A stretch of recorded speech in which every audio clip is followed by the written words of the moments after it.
Hello viewers, welcome to 360 investing. आज के इस टेक्निकल एनालिसिस वीडियो में हम एक स्ट्रैटेजी के बारे में बात करने वाले हैं जो ऑलरेडी मैंने बैक टेस्ट की हुई है, जो एक्चुअल में मार्केट में काम करती है।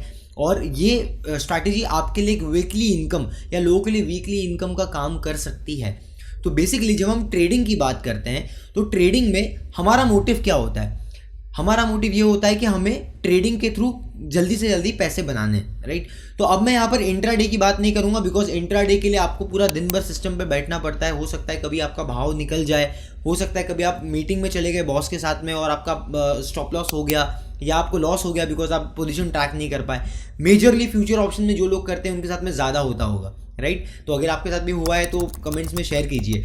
अच्छा, एक और चीज़ ये होती है कि आप अगर पोजिशनल ट्रेडिंग करते हो तो आपको 2 से 3 महीने का होराइजन रखना पड़ता है वहाँ पर भी, और कभी कभी 2-3 महीने से ज़्यादा भी पोजीशन प्रोलॉन्ग हो जाती है। स्विंग ट्रेडिंग एक ऐसा ट्रेडिंग है जहाँ पर आप एक हफ्ता, 10 दिन, 15 दिन के अंदर प्रॉफिट बुकिंग कर सकते हो, ठीक है। और यहाँ पर आपका टारगेट होता है 5, 7, 8%, 10% के आसपास का आपका टारगेट होता है। सो बेसिकली आपको हफ्ते भर 10 दिन में 7 से 8% का रिटर्न मिल सकता है, जो आप पूरे साल में एफडी में, बैंक में पैसा रख के कमाते हो। तो अगर आपको जानने में इंटरेस्ट है कि क्या वो बड़े प्रोफेशनल्स कौन सी ऐसी स्ट्रैटेजी पे ट्रेड करते हैं जिसमें बहुत बड़ा पैसा भी इन्वॉल्व है ऑलरेडी, आप आराम से वीकली इनकम बना सकते हो किस तरीके से, तो आप इस वीडियो को पूरा देखिए।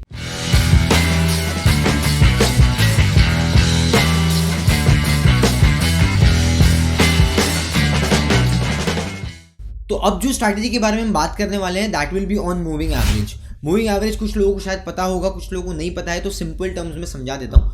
मूविंग एवरेज मतलब एक लाइन ऑफ एवरेज जो आपके प्राइस से डिराइव होती है, जो आपके प्राइस से बनती है। क्या मतलब, कैसे बनती है? मान लो ये मेरे हाथ में अभी पेन है, तो मैंने ऐसे 3 पेन खरीदी। एक मैंने खरीदी 20 रुपीज़ पे, एक 40 रुपीज़ पे और एक 60 रुपीज़ पे। तो अब मैं इसका एवरेज जब निकालूंगा तो 20 + 40 + 60, ये जो मुझे नंबर मिलता है 120, इसको मैं डिवाइड करूंगा 3 से, राइट। क्योंकि मुझे नंबर ऑफ मेरे जो पेन है दैट इज 3, राइट। सो 3 से मैं डिवाइड करता हूं तो मुझे एवरेज मिलता है 40। क्लियर? उसी तरीके से आपका जो भी प्राइस है पिछले, मान लो मुझे 10 दिन का एवरेज निकालना है, तो 10 दिन का क्लोजिंग प्राइस लूंगा मैं और 10 दिन के क्लोजिंग प्राइस को टोटल करूंगा, डिवाइड बाई 10 करूंगा, तो मुझे एक नंबर मिल जाएगा जो मेरा एवरेज है। और जैसे जैसे ये मतलब जो क्लोजिंग आगे बढ़ती जाएगी, 11 डे का हम जब कैलकुलेशन क्लोजिंग को ऐड करेंगे तो फर्स्ट डे को हम निकाल देंगे, एक्सक्लूड कर देंगे। और ऐसे जैसे प्राइस ऊपर चलते जाएगा वैसा मूविंग एवरेज ऊपर चलते जाएगा। तो अभी आप जो यहाँ पर चार्ट पे अभी देख पा रहे हो मेरे सामने, तो ये मूविंग एवरेज हम यहाँ पर लगा सकते हैं। इंडिकेटर्स में आपको जाना होता है। इंडिकेटर्स में आप मूविंग एवरेज टाइप करोगे, राइट। मूविंग एवरेज टाइप करोगे तो जैसे आप मूविंग एवरेज टाइप करते हो so will get plenty of moving averages, simple moving average, exponential moving average. अच्छा, सिंपल मूविंग एवरेज क्या होता है? जो मैंने अभी आपको कैलकुलेशन बताया सिंपल टर्म्स में, that is simple moving average. Exponential moving average में जो रीसेंट प्राइस एक्शन होता है, मान लो पहला, दूसरा, तीसरा दिन जो रीसेंट में प्राइस एक्शन हुआ होता है उसको ज़्यादा वेटेज दिया जाता है। और उसके हिसाब से अगर आप देखोगे एक्सपोनेंशियल मूविंग एवरेज और सिंपल मूविंग एवरेज में थोड़ा डिफरेंस होता है। Exponential moving average is bend towards your price action, थोड़ा ज़्यादा बेंड होता है towards your price action, because recent का प्राइस एक्शन में का इस पर इन्फ्लुएंस ज़्यादा होता है, ठीक है।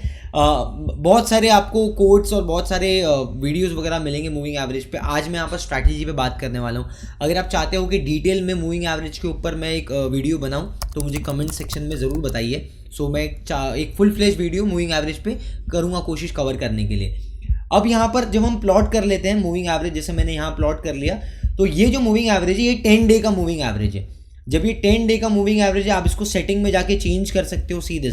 लेंथ आप कोई दूसरा नंबर डाल सकते हो। If you want 20 moving average तो आप 20 मूविंग एवरेज डाल सकते हो, ठीक है। और यहाँ पर कलर भी हम इफ़ यू वांट आप चेंज कर सकते हो। तो ये सब चीज़ें आप चेंज कर सकते हो, राइट। तो अब यहाँ पर हम बात कर रहे हैं मूविंग एवरेज की। तो ये जो आप देख रहे हो ये 10 डे का मूविंग एवरेज है। इसको अगर मैंने चेंज कर दिया, लेट्स से मैंने यहाँ पर प्रॉपर्टीज़ में जाके, इनपुट्स में जाके इसको चेंज कर दिया, मैंने 50 कर दिया, ठीक है। तो ये आप देखोगे चेंज क्या हुआ है, मूविंग एवरेज प्राइस से दूर हो गया। पहले वो प्राइस के एकदम अंदर चल रहा था, अब वो प्राइस से दूर हो गया, ठीक है। अब मैं इसको, और अगर मैंने इसको 100 कर दिया, लेट्स से फॉर एग्जांपल मैं इसको 100 कर दिया, ठीक है। सो 100 करूँगा तो यू विल नोटिस के और ये ब्लू लाइन और थोड़ा दूर हो गई, राइट। जो ब्लू लाइन आपको दिख रही है वो और थोड़ी सी दूर हो गई। इससे क्या मतलब निकलता है, what is the conclusion? Conclusion ये है कि जितना आप मूविंग एवरेज का नंबर कम रखोगे उतना ज़्यादा वो प्राइस सेंसिटिव होगा, प्राइस से लग के चलेगा। जितना आप मूविंग एवरेज का नंबर दूर रखोगे, बड़ा रखोगे, उतना वो प्राइस से दूर होके चलेगा। सो गाइज अभी स्ट्रैटेजी की बात करते हैं। 50 मूविंग एवरेज हमने प्लॉट कर लिया है, आप चार्ट पे देख सकते हो। अब करना क्या है, हमें करना सिर्फ इतना सा है, सिंपल सा चीज़ करना है कि जब भी 50 मूविंग एवरेज के पास में आपका प्राइस आएगा और आपका प्राइस वहाँ से बाउंस बैक देगा, मतलब एक पॉजिटिव कैंडल बन के ऊपर जाएगा, आपको बाय करना है। सो बेसिकली आपका अगर कैंडलस्टिक पैटर्न के बारे में आप नहीं जानते हो, नए हो मार्केट्स में और टेक्निकल एनालिसिस सीखना चाहते हो, तो मेरे वॉच लिस्ट में एक कैंडलस्टिक पे हमने वीडियो बनाई है, वो वीडियो आप चेकआउट कर सकते हो। आई एम श्योर कि आपको उसमें बहुत सारे इंसाइट्स मिलेंगे।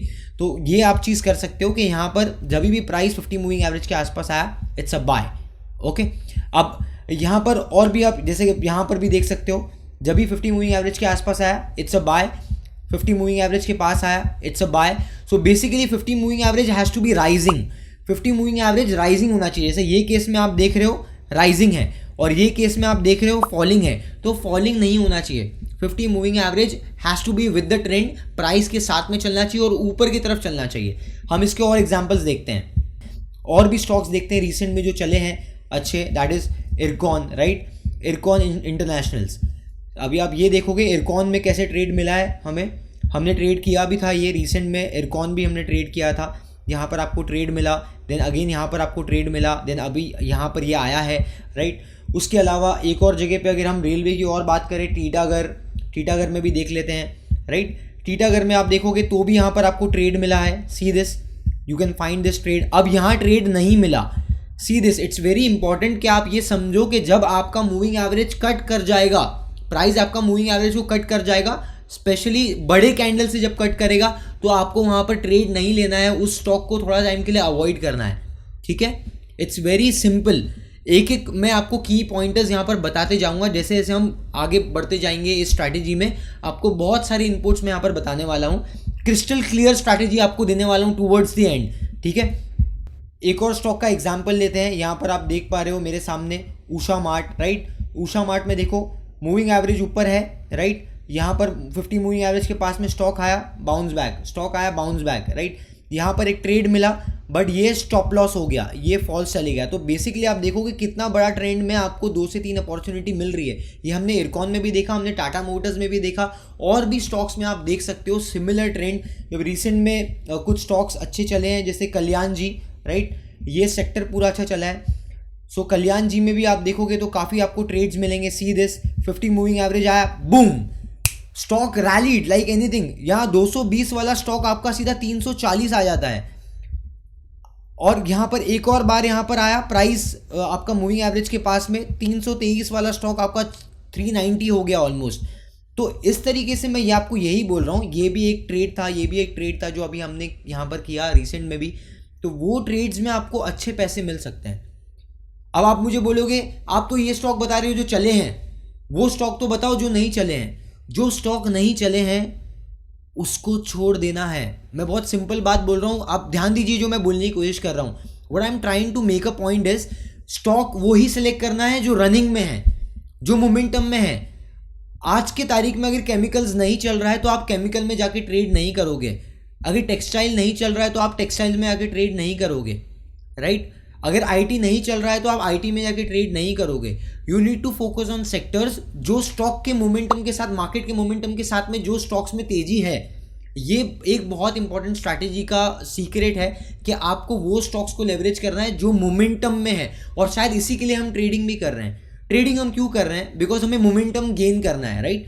स्विंग ट्रेडिंग का मतलब यही है ना, बिकॉज आप 5 से 7% जो वीकली गेन करना चाहते हो एक स्टॉक पे, मान लो वीकली तो नहीं लेकिन एक स्टॉक पे जो 2, 3, 4, 5% आप गेन करना चाहते हो, वो कहाँ पर पॉसिबल है? जहाँ मोमेंटम है वहीं पॉसिबल है, राइट। तो इसलिए आपको वो स्टॉक्स को फिल्टर आउट करना है जो मोमेंटम में, ना कि एफएमसीजी। बिकॉज अभी रिसेंट में आप देखोगे HUL, मैरिको, डाबर, ये सब चले नहीं है, ITC वगैरह नहीं चला है। तो हमें वही स्टॉक्स पे फोकस करना है जो मोमेंटम में है। अब एक और सीक्रेट बताता हूँ कि ये स्टॉक को फिल्टर कैसे करना है। सबसे पहले जो मैंने आपको बताया, आपका मूविंग एवरेज डेली में 50 मूविंग एवरेज राइजिंग होना चाहिए। दूसरी चीज़, आपका वीकली में भी 50 मूविंग एवरेज राइजिंग होना चाहिए। जहां पर 50 मूविंग एवरेज वीकली में और डेली में राइजिंग है, वो स्टॉक्स को आपको फिल्टर आउट करना है। बहुत सिंपल है, आसान भाषा में मैंने बोल दिया। आप ये चीज़ किसी स्क्रीनर के थ्रू भी आप उसको निकाल सकते हो, स्टॉक्स को स्कैन कर सकते हो कि कौन से ऐसे स्टॉक्स हैं जो आपके 50 मूविंग एवरेज के ऊपर है डेली में और वीकली में। एक और आसान तरीका आप इसका ये भी कर सकते हो कि जो 52 वीक हाई मेकिंग स्टॉक्स हैं, आप वो जाके फिल्टर कर सकते हो, देख सकते हो 52 वीक मेकिंग हाई, राइट। सो 52 वीक मेकिंग हाई वाले स्टॉक्स में प्रोबेबिलिटी बहुत ज़्यादा है कि उसका आपका डेली और वीकली वाला जो आपका मूविंग एवरेज है वो राइजिंग में ही रहेगा, पॉजिटिव रहेगा। अब कुछ लोग यहाँ पर क्वेश्चन करेंगे, भाई 52 वीक हाई वाला स्टॉक में बाय करने का आप क्या बात कर रहे हो, आप मतलब आप बोल रहे हो कि महंगा खरीदने का। बॉस, जब आप ट्रेडिंग कर रहे हो तो एक सिंपल सी चीज़ आपको ध्यान रखनी है, यू आर चेजिंग मोमेंटम। इसके लिए आप ट्रेडिंग कर रहे हो, नहीं तो आप इन्वेस्टमेंट कर रहे होते कि बजाज फाइनेंस आपने 6500 में खरीद लिया, मैंने भी खरीदा है और आप लेके बैठे हो अगले 3 साल तक, आपको कोई टेंशन नहीं है, आपको बेचना नहीं है।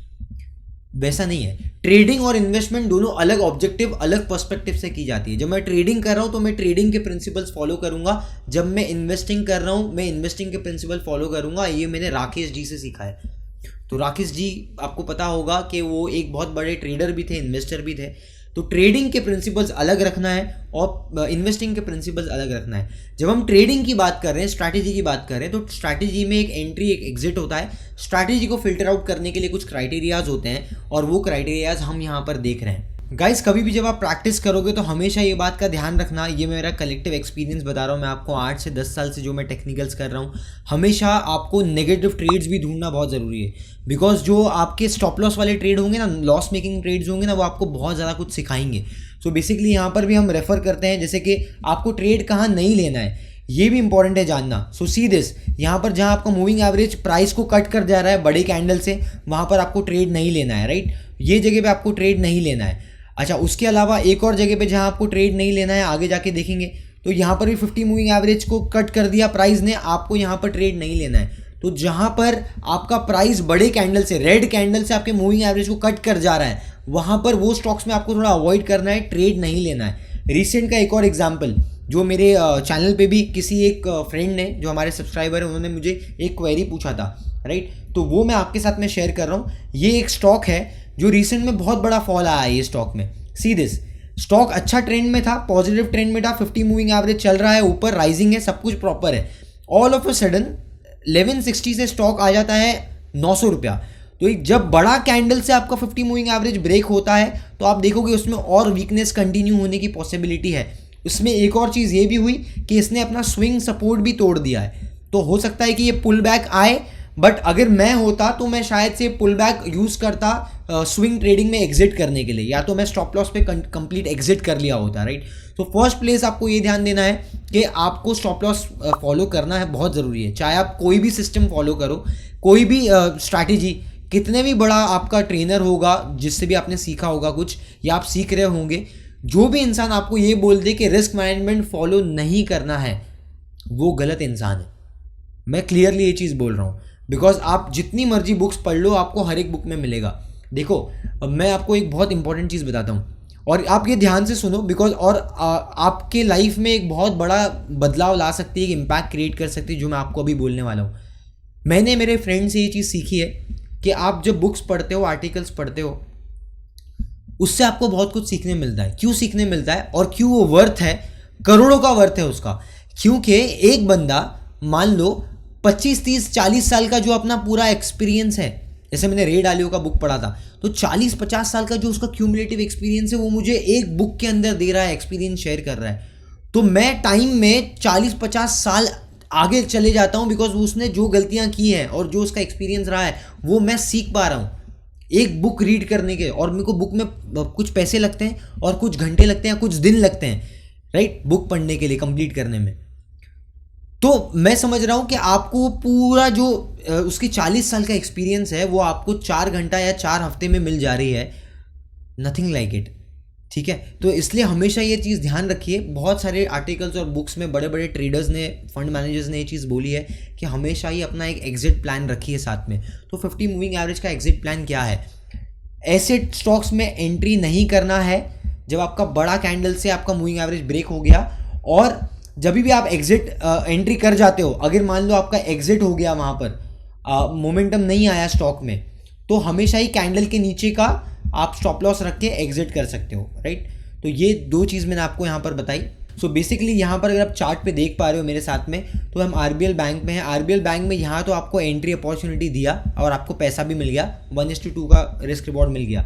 नेक्स्ट टाइम स्टॉक ने डायरेक्टली नेगेटिव कैंडल से मूविंग एवरेज को ब्रेक कर दिया, तो यहाँ पर आपको एंट्री बना ही नहीं, यहाँ कोई एंट्री सिग्नल जनरेट ही नहीं हुआ, तो आपको हेस्ट में आके बाय नहीं करना है, थोड़ा इमोशंस को कंट्रोल करना है, राइट। उसके अलावा आप आगे भी देखोगे तो सेम चीज़ हो रही है। यहाँ पर देखो आप आगे क्या हो रहा है, सिमिलरली आपका जो प्राइस है वो वापस से यहाँ पर आपका ब्रेक कर जा रहा है मूविंग एवरेज, सी दिस। सो यहाँ पर भी अगर आप देखोगे प्राइस ने मूविंग एवरेज को ब्रेक कर दिया है, तो ये भी आपका एंट्री नहीं बनता है। तो जहाँ पर आपका एंट्री नहीं बनेगा वहाँ ज़बरदस्ती ट्रेड नहीं करना है। एंड उसके अलावा आपको रिस्क मैनेजमेंट फॉलो करना है, द मोस्ट इंपॉर्टेंट थिंग। जो लोगों ने वीडियो अभी छोड़ दी होगी, यहाँ तक नहीं देखा होगा, तो मैंने एक्सेल एक फाइल शेयर किया है नीचे डिस्क्रिप्शन में, जिसमें आप खुद भी प्रैक्टिस कर सकते हो। प्रैक्टिस करके आप मार्क कीजिए कि आपने क्या क्या प्रैक्टिस किया, कौन से स्टॉक्स अब में आपको कहाँ एंट्री मिला है, कहाँ एग्जिट मिला है, और उसके बाद में आप वो एक वहाँ पर एक एक्सेल भर सकते हो। कोई भी अगर आपको क्वेरी आती है तो हमें आप पूछ सकते हो,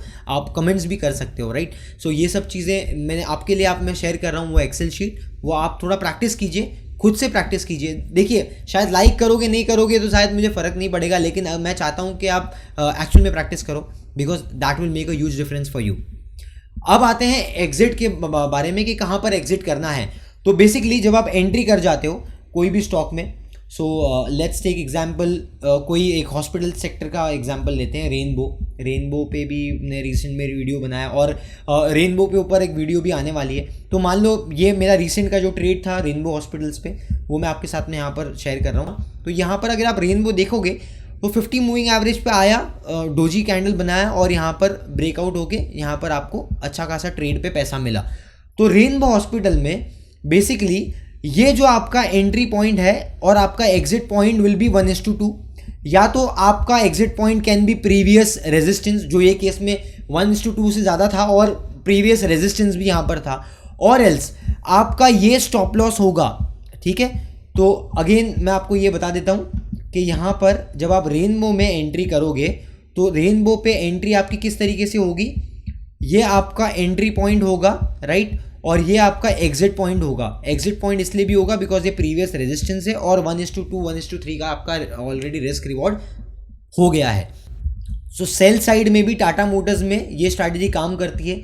यहाँ पर आप देख सकते हो कि कैसे नीचे मतलब जा रहा है, मूविंग एवरेज भी नीचे जा रहा है, यहाँ स्लोपिंग है मूविंग एवरेज, यहाँ स्लोपिंग है मूविंग एवरेज। ये आपको सेल साइड के लिए अपॉर्चुनिटी मिला, नीचे गया, सेल साइड अपॉर्चुनिटी नीचे गया, सेल साइड अपॉर्चुनिटी नीचे गया, राइट। और हम और आगे देखते हैं इसको, राइट, और आगे देखते हैं प्राइस में और क्या हुआ है। तो यू विल सी दिस, यहाँ पर भी देखो, यहाँ पर भी क्लियरली यहाँ पर आपको दिख रहा है, जहाँ पर मैं मार्क कर रहा हूँ, ये सेल साइड अपॉर्चुनिटी मिली, नीचे गया स्टॉक, राइट। फिर ये सेल साइड अपॉर्चुनिटी मिली, यहाँ पर कुछ बड़ा नहीं हुआ तो स्टॉप लॉस हो गया, ज़्यादा नीचे नहीं गया, वहाँ पर आपका स्टॉप लॉस हो गया। बट देन ओवरऑल 4-5 बार आपको ये पॉजिटिव मोमेंटम दिया है, मतलब ट्रेड आपके फेवर में गया है, ठीक है, अगर आप सेल साइड में भी हो। सो 50 moving average works phenomenally well. आप इसको ट्विक करके 48-46 कर सकते हो, कुछ लोग 52 कर लेंगे, कुछ लोग 40 पे ट्रेड करेंगे, जो मर्जी आप थोड़ा बहुत 19-20 आप अपने हिसाब से कर सकते हो, बट 50 वर्क्स वेल। ये काफ़ी सारे आपको जगह पे देखने मिलेगा, बट जो इसके पीछे के थंब रूल्स हैं, अगर आप वो रूल फॉलो करेंगे जो मैंने आपको बताया, तो it will make your swing trading a lot more simpler. अब इसको आपको क्या करना है, प्रैक्टिस करना है और हमारे साथ में इसके इनपुट्स, इसके रिव्यूज शेयर करने हैं। आप एक चीज़ ये भी कर सकते हो कि एक्सेल में प्रैक्टिस करने के बाद में कुछ क्वेरीज है तो हमें पूछ सकते हो, हमें एक्सेल आपका मेल भी कर सकते हो। और उसके अलावा एक चीज़ करना मत भूलिएगा कि अपने फ्रेंड्स, फैमिलीज़ और रिलेटिव्स के साथ में जो लोग शायद से पूछ के ट्रेड कर रहे हैं, उनके साथ में ये सिंपल स्ट्रैटेजी शेयर कर दीजिए। So it's very simple. मैं समझता हूँ कि बहुत सारे लोग इसको यूज़ करके इफेक्टिवली पैसे बना सकते हैं, स्पेशली इन ट्रेंडिंग मार्केट्स। सो अभी मार्केट ट्रेंड हो रहा है, so do leverage the opportunity. और आने वाले टाइम में ऐसे ही वीडियोज़ देखने के लिए सब्सक्राइब कर दीजिए इस चैनल को, अभी तक अगर नहीं किया है तो। See you in the next video. Keep learning, keep doing with 360 investing. Thank you so much.